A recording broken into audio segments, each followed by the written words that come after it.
palataya, pag-asa, at pag-ibig. Ngunit ang pinakadakila sa mga ito ay ang pag-ibig. Alin po ang pinakamabuting katangian na dapat natin taglayin ay yung pag-ibig o pagmamahal. Dapat nating ilapit yun sa kaninumang taong mahalaga po sa atin, di ba? Dahil sa pag-ibig, nagagawa natin magsakripisyo, di ba? Kaya halimbawa tayo po bilang mga magulang, kung iniibig natin ang ating mga anak, ginagawa natin ang lahat ng bagay para sa ating mga anak. Pero teka, alin kaya ang pag-ibig na siyang pinakadakila na dapat umiral? O ito naman po, basahin natin. Sa Mateo 22, ang talata naman ay 37 hanggang 39.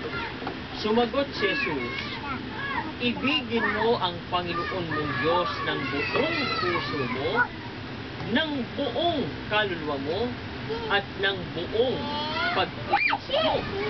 Ito ang pinakamahalagang utos. Alin po ang pag-ibig na dapat natin pangiralin? Well, siyempre, yung pag-ibig natin sa Panginoon.